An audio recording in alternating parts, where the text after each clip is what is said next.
आइए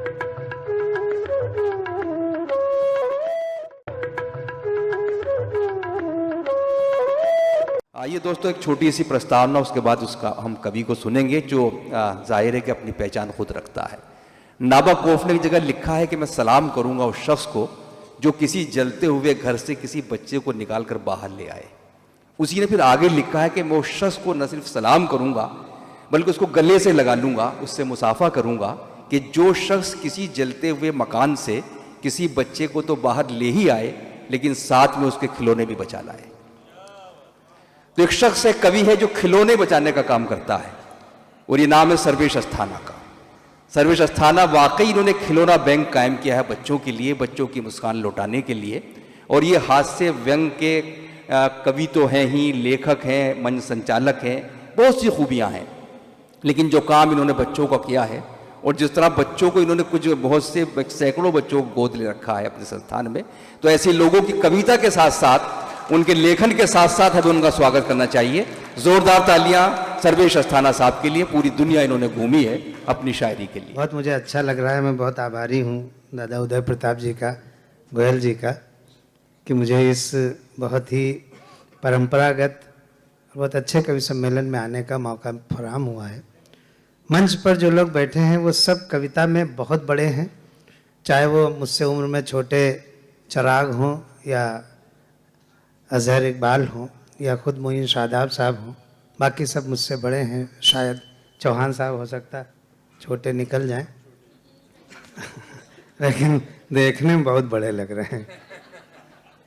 आप लोग आए, बहुत अच्छा है। मुझे उम्मीद नहीं थी कि दिल्ली में इतने लोग इकट्ठा हो सकते हैं,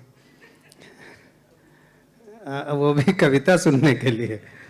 आप लोग बैठ जाइए, फिर मज़ा आएगा थोड़ा सा। खुर्शीद साहब बैठ जाए सर। आप बस 2-3 लोग ताली बजा दीजिए, मेरा टेम्पो शुरू हो जाएगा। बस ज़्यादा नहीं, बस ज़्यादा नहीं। मैं लखनऊ का हूँ, बड़ी नज़ाकत नफासत के शहर का हूँ। ज़्यादा शोर में भी हार्ट फेल हो जाता है हमारा। आप जैसे लोग अब मिलते नहीं हैं। आप जैसे लोग अब मिलते नहीं। हल्की सी वाह अगर आप करेंगे ना तो आनंद आएगा। हम जानते हैं कि आप लोग बहुत बड़े आदमी हैं, खूब पैसे वाले हैं, लेकिन वाह करने में एक भी पैसा खर्च नहीं होगा। आप जैसे लोग अब मिलते नहीं हैं, इस महक के फूल अब खिलते नहीं हैं। वाह वाह वाह वाह। आप जैसे लोग अब मिलते नहीं हैं, इस महक के फूल अब खिलते नहीं हैं। अरे आप चलकर आ गए हैं, शुक्रिया, लोग तो भूकंप में हिलते नहीं। बहुत भाई वाह वाह वाह वाह वाह। इस तरह की महफिलें बहुत कम देखने को मिलती हैं और मुझे समझ में नहीं आ रहा कि मैं कहाँ से बात शुरू करूं, क्योंकि जब मंच पर आदरणीय दादा उदय प्रताप जी होते हैं, नवाज भाई होते हैं और हमारे हास्य कुनबे के एक बहुत बड़े शहंशाह जब पॉपुलर मेरठी होते हैं, तो मुझे घबराहट होती है। मैं अपनी स्थिति बिल्कुल जंगल के बंदर की तरह महसूस करने लगता हूँ। क्या था, शेर जंगल का राजा था, जब देखो तब शेर ही राजा।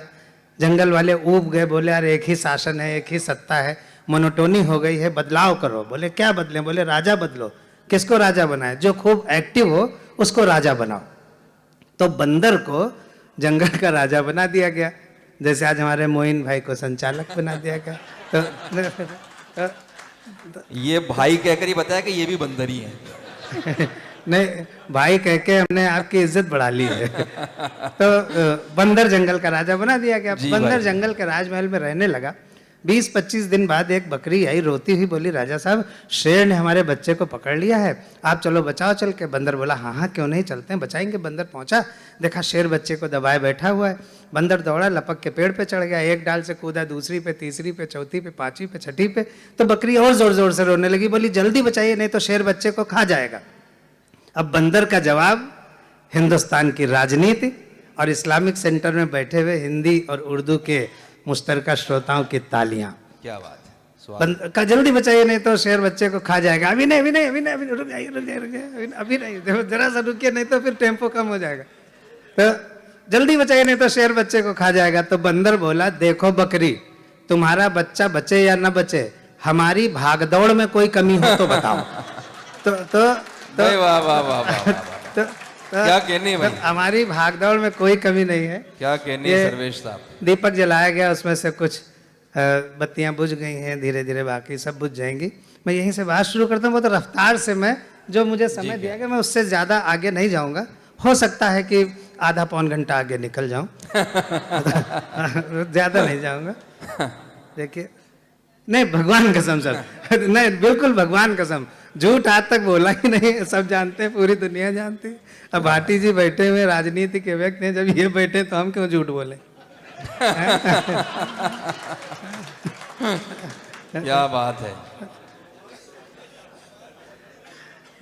जलाले शम्मा से शेर सुनिएगा सर। तो जलाले शम्मा से शेर तो मैं कह नहीं पाता, मैं शायर वायर कुछ नहीं हूँ। जलाले शम्मा से, जलाल मतलब जो ज्योति के चारों तरफ जो उसकी आभा होती है, उसको उर्दू में जलाल कहते हैं, ऐसा मैंने सुना है। हम तो सुन के तो बेकार का। जलाले शम्मा से तो हिम्मते परवाना बेहतर है। वाह। जलाले शम्मा से तो हिम्मते परवाना बेहतर है, और सुलगती जिंदगी से तो सदा जल जाना बेहतर। वाह। जलाले शम्मा से तो हिम्मते परवाना बेहतर वाह, है, वाह, वाह, सुलगती जिंदगी से तो सदा जल जाना बेहतर है। अब आप सोच रहे होंगे ये इससे अच्छा शेर सुनाने वाला है। देखिए अगला शेर। जलाले शम्मा से तो हिम्मते परवाना बेहतर है, सुलगती जिंदगी से तो सदा जल जाना बेहतर है। तुम्हारी झील सी आंखों में, तुम्हारी जलाले शम्मा से तो हिम्मते परवाना बेहतर है, सुलगती जिंदगी से तो सदा जल जाना बेहतर है। तुम्हारी झील सी आंखों में मुन्ना लाल दिखता है। वाह। हम नहीं दिख रहे हैं, जब हम नहीं दिखते तो क्या होता है? तुम्हारी झील सी आंखों में मुन्ना लाल दिखता है, तुम्हारा इश्क दो कौड़ी मगर अफसाना बेहतर है। वाह। कहानी बना देते हैं, जिसे इश्क नहीं परवान चढ़ पाता उसकी बदनामियां करते हैं। तुम्हारा इश्क दो कौड़ी मगर अफसाना बेहतर है। और देखिए कितना बढ़िया शिक्षाप्रद शेर कह रहा हूं कि इजहारे इश्क के दौरान, हालांकि यहाँ कोई यूथ बैठा नहीं है श्रोताओं में, लेकिन फिर भी आप लोग अपने को यूथ समझ लीजिएगा।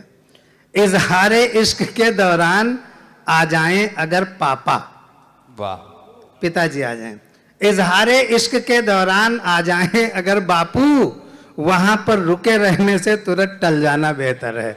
वाह। वहां पर रुके रहने से तुरंत टल जाना बेहतर है। और अगर मालूम हो बैठा है पहले से ही प्रतिद्वंदी, वाह। अगर मालूम हो बैठा है पहले से ही, ये भाटी जी आपके काम आएगा। अगर मालूम हो बैठा है पहले से ही प्रतिद्वंदी, वहां पर आज जाने से वहां कल जाना बेहतर। वहां पर, और मैं इस सृष्टि का सबसे अच्छा शेर सुनाने जा रहा हूं। ना मीर ये कह पाए, ना गालिब कह पाए, नवाज साहब और उदय दादा तो खैर सोच ही नहीं सकते। नहीं बिल्कुल, अभी देखिएगा आप, न सही न इतना बड़ा शेर निकले बिल्कुल अलहदा, तो आप कहिएगा है शर्मा भी तेरा आशिक। न तो मीर ने कहीं शर्मा इस्तेमाल किया, न गालिब ने इस्तेमाल किया, न उदय दादा ने, न नवाज भाई ने। वाह। है शर्मा भी तेरा आशिक, है वर्मा भी तेरा मजनू। वाह। जुड़ना है, शर्मा भी तेरा आशिक है, वर्मा भी तेरा मजनू, मगर इन दोनों लोगों से मुआज थाना बेहतर है। मगर इन दोनों लोगों से, मैं जल्दी से कविता सुनाता हूँ। 3 मिनट मैंने खर्च कर लिए, 4 मिनट और मेरे पास। मैं जिस कविता के लिए मुझे चिराग ने कहा कि भैया वो कविता सुनाना, वो मेरी शादी का विज्ञापन है। वाह। बिल्कुल, मैं क्लीन शेव रहा करता था। हैंडसम तो खैर मैं आज भी हूँ, लेकिन तब मैं ब्यूटीफुल टाइप का हैंडसम होता था, बिल्कुल अजहर इकबाल की तरह, बिल्कुल क्लीन शेव रहता था। अच्छा, हम 10 भाई बहन, नहीं भगवान कसम 10 भाई बहन है। 10, अब एक भाई साहब कह रहे हैं वेरी गुड, इसका मतलब वो 12 भाई बहन है। हम लोग उस जमाने के हैं जब 10 भाई बहन होते थे, 12 भाई बहन होते थे, क्योंकि तब हमें अंग्रेजों से लड़ना था। वाह। तो 10-12 भाई बहन जरूरी थे। आज हम 1 होते हैं या अधिक से अधिक 2, क्योंकि हमें महंगाई से लड़ना है, बेरोजगारी से लड़ना है। वो 10 भाई बहनों के साथ नहीं लड़ा जाता। तो 9 भाई बहनों की शादी हो चुकी थी, मेरी शादी न तय हो, कोई ससुर आता ही नहीं था। नहीं भगवान कसम, कोई ससुर नहीं आता था, कोई आता नहीं था, क्लीन शेव रहते थे हम। एक आया, हमको देखा और चल दिया। पिताजी ने पूछा भाई साहब क्यों जा रहे हैं? बोले इससे कौन शादी करेगा, ये तो बच्चा है। क्लीन शेव था, मुझे बहुत बुरा लगा, बिल्कुल सच्ची घटना है, 15-16 साल पुरानी। मैंने पूरी दाढ़ी रख ली। दूसरे आए, वो भी चल दिए। पिताजी ने कहा आप क्यों जा रहे हैं? बोले इससे कौन शादी करेगा, ये तो गुंडा है। तब मैंने मध्य मार्ग अपनाया।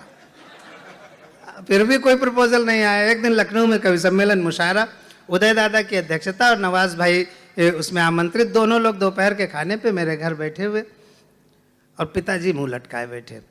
तो उदय दादा ने कहा भाई साहब क्यों इतना क्यों दुखी क्यों है? बिल्कुल सच्ची घटना बता रहा हूँ, भगवान कसम सच्ची घटना। तो अब उदय दादा ने कहा भाई साहब इतना दुखी क्यों है? तो पिताजी बोले किसी तरह सर्वेश की भी शादी हो जाती तो हम गंगा नहा लेते। अच्छा, हमारे यहाँ उत्तर भारत में कोई अच्छा या बुरा काम जब कंप्लीट होता है तो हमारे यहाँ हिंदू धर्म में गंगा नहाई जाती है। मैं ये नहीं समझ पा रहा था पिताजी मेरी शादी को अच्छा काम समझ रहे हैं कि बुरा काम समझ रहे हैं। तो नवाज भाई ने कहा भाई साहब ऐसा कीजिए कि सर्वेश का एक मैट्रिमोनियल विज्ञापन निकलवा दीजिए, वैवाहिक विज्ञापन, हो सकता है कोई पार्टी फंस जाए। बिल्कुल भगवान कसम सच्ची घटना है। तो मेरा मैट्रिमोनियल विज्ञापन निकलवाया गया। उसमें मेरी उम्र 28 साल छपनी चाहिए थी, अब वो गलती से 82 साल छप गई। गलती बिल्कुल एकदम, मेरे पास अखबार भी रखा आज तक, 82 साल छप गए। तो हमने अपने पिताजी की तरफ देखा, उनकी उम्र 80 साल थी उस समय। हमने मन ही मन उनसे पूछा पिताजी ये विज्ञापन आपने मेरे लिए निकलवाया कि अपने लिए निकलवाया है? उसी से ये कविता तैयार हुई थी, मैं आपके सामने रखता हूँ। मेरे जीवन की एक अच्छी कविता है, नहीं भगवान कसम अच्छी कविता है। मेरा भगवान कसम मुझसे ज्यादा फेमस हो गया। पिताजी को हमारी शादी का ख्याल आया, इसलिए उन्होंने हमारा वैवाहिक विज्ञापन निकलवाया। हम अखबार का नाम नहीं बताएंगे, नहीं तो आप जान जाएंगे दैनिक जागरण था। पिताजी को हमारी शादी का ख्याल आया, इसलिए उन्होंने हमारा वैवाहिक विज्ञापन निकलवाया। लेकिन अखबार ने मेरे बारे में पता नहीं क्या नापा, मेरा वर्णन खरीद बिक्री वाले कॉलम में छापा। लेकिन अखबार ने मेरे बारे में पता नहीं क्या नापा, मेरा वर्णन खरीद बिक्री वाले कॉलम में छापा। शायद अखबार मेरे अस्तित्व के मामले में कुछ धोखा खा गया। 15-20 साल पुरानी बात है। शायद अखबार मेरे अस्तित्व के मामले में कुछ धोखा खा गया, इसीलिए तो मेरा वर्णन निविदा सूचना के बिकाऊ माल में आ गया। वाह। निविदा सूचना को अंग्रेजी में टेंडर नोटिस भी कहते हैं, इसलिए मेरा वर्णन टेंडर नोटिस के बिकाऊ माल में आ गया। अब मुझे खरीदने के लिए टेंडर्स आने लगे। अब टेंडर्स का आप आनंद लीजिए, मुझे खरीदने के लिए टेंडर्स आ रहे हैं। अब मुझे खरीदने के लिए टेंडर्स आने लगे, अपने अपने जोर आजमाने लगे। एक में था माल कितना पुराना है, जो खरीदते हैं उसकी जानकारी ले सकते हैं, तो थोड़ा आनंद लीजिएगा। एक में था माल कितना पुराना है, दूसरे में था क्या जहां है जैसा है वहीं से उठाना है, where it is as it is. एक में था माल कितना पुराना है, दूसरे में था क्या जहां है जैसा है वहीं से उठाना है, तीसरा पूछ रहा था मशीनरी की क्या कंडीशन है। वाह। एक जने बोले ये जरूरी है। तीसरा पूछ रहा था, और चौथे में मुस्कान में ठाके, ठाकों में तालियां, तालियों में आनंद सम्मिलित कीजिएगा जिससे शाम और मस्त नजर आए। तीसरा पूछ रहा था मशीनरी की क्या कंडीशन है, और चौथा जानना चाह रहा था क्या एक बार ट्रायल करने की परमिशन है। पिताजी को लगा मामला तो संगीन होता जा रहा है, पिताजी को लगा मामला तो संगीन होता जा रहा है। अच्छा खासा नौकरीशुदा विवाह योग्य बेटा लगता है बिगड़ी हुई मशीन होता जा रहा है। मेरी शादी हुई, लेटेस्ट मतलब हुई शादी मेरी, तो हुई तो मेरे बड़े साले साहब, उनका घर का नाम पम्मू है, वैसे संजय है, वो हमें देखने आए लखनऊ में। और मेरे पिताजी मतलब फादर इन लॉ जो थे वो प्रोफेसर केमिस्ट्री के और बहुत सीधे सज्जन, बहुत सरल। तो हमारे साले साहब देख के गए और पिताजी से बताया उन्होंने हमारे बारे में। बोले पापा लड़का अच्छा है, पढ़ा लिखा है, MBA किए हुए है और लॉ किए हुए है, यूनाइटेड नेशंस में नौकरी भी करता है, लेकिन कवि है। तो मेरे भोले भाले सीधे साधे ससुर साहब का जवाब था, कोई बात नहीं, एक आध कमी तो सब में होती है। वाह। तो ये बात मुझे बाद में पता चली। भाई वाह वाह वाह वाह वाह वाह वाह। चौथा पूछ रहा था क्या एक बार ट्रायल करने की परमिशन है। पिताजी को लगा मामला तो संगीन होता जा रहा है, अच्छा खासा नौकरीशुदा विवाह योग्य बेटा लगता है बिगड़ी हुई मशीन होता जा रहा है, इसलिए पिताजी ने अखबार को उसकी गलती के मामले में कंप्लेंट दर्ज कराई, अखबार ने भूल सुधार की और अगले दिन मेरे बारे में सूचना किराए के लिए खाली में आई। कहाँ कहाँ बेचे दे रहे थे, कहाँ किराए के लिए खाली। अगले दिन मेरे बारे में सूचना किराए के लिए खाली में आई। कई किराएदार आए, कुछ तो साथ में एडवांस तक लाए। वाह। अब असली कविता शुरू होती है जो व्यंग्यकार का दायित्व है। कई किराएदार आए, कुछ तो साथ में एडवांस तक लाए। एक किराएदार से पिताजी ने पूछा, महोदय कौन है आप? वो बोला, पढ़ी लिखी जवान बेटी का गरीब बाप। क्या बात है, वाह वाह वाह। महोदय कौन है आप? वो बोला, पढ़ी लिखी जवान बेटी का गरीब बाप। आपने सूचना निकाली है कि आपका नौकरीशुदा विवाह योग्य बेटा किराए के लिए खाली है। हालांकि मैं आपको मुंह मांगी रकम कभी नहीं दे पाऊंगा, इशारा समझ जाना आप लोग, हालांकि मैं आपको मुंह मांगी रकम कभी नहीं दे पाऊंगा, लेकिन वादा करता हूं कि अपना घर द्वार बेचकर कम से कम 1-2 साल के लिए किराए पर अवश्य ले पाऊंगा। क्या कहने हैं भाई, वाह वाह वाह वाह वाह। आप मुझे हताश मत कीजिएगा, आप मुझे हताश मत कीजिएगा, इस गरीब बेटी के बाप को निराश मत कीजिएगा। आप मुझे हताश मत कीजिएगा, इस गरीब बेटी के बाप को निराश मत कीजिएगा, क्योंकि इससे मेरा कल्याण हो जाएगा। भले 1-2 साल के लिए ही सही, पर एक निर्धन बेटी को सुहाग तो मिल जाएगा। क्या बात है भाई, वाह वाह वाह। भले 1-2 साल के लिए ही सही, पर एक निर्धन बेटी को सुहाग तो मिल जाएगा, और मेरी समझदार बेटी आपका पूरा किराया अदा कर जाएगी। आप लोग इशारा समझ चुके हैं मैं किस प्रॉब्लम को उठा रहा हूं। और मेरी समझदार बेटी आपका पूरा किराया अदा कर जाएगी, और आपका इशारा पाते ही किसी न किसी वजह से मर जाएगी। क्या कहने, तब आप किराया वाह, बढ़ा वाह, दीजिएगा, वाह, वाह, वाह। तब आप किराया बढ़ा दीजिएगा, अपने बेटे को दूसरी जगह उठा दीजिएगा, तब आप किराया बढ़ा दीजिएगा, अपने बेटे को दूसरी जगह उठा दीजिएगा। क्योंकि दहेज के मौसम में आजकल ऐसे भी दिन आने लगे हैं कि माँ बाप अपने विवाह योग्य बेटों को किराए पर उठाने लगे। क्या बात है, वाह वाह वाह वाह वाह। क्योंकि दहेज के मौसम में आजकल ऐसे भी दिन आने लगे हैं क्या कि बात माँ बाप अपने विवाह योग्य बेटों को किराए पर उठाने लगे हैं, और गरीब माँ बाप की बेटियां इसी तरह अपनी गरीबी का प्रायश्चित करती रहती हैं। इसीलिए तो शादी के बाद बहुत जल्द किसी न किसी वजह से मरती रहती हैं। तो भाइयों बहनों, ये जो मैं आपको हंसता, मुस्कुराता, खिलखिलाता, स्माइल मैन दिख रहा हूं, मुझे स्माइल मैन कहते हैं, सब मैं मस्त रहता हूं, मुस्कुराता रहता हूं। तो भाइयों बहनों, ये जो मैं आपको हंसता, मुस्कुराता, खिलखिलाता, स्माइल मैन दिख रहा हूं, असलियत ये है कि मैं एक दहेज लोभी बाप का बेटा हूं, और हर साल किराए पर बिक रहा हूं, हर साल किराए पर बिक रहा हूं।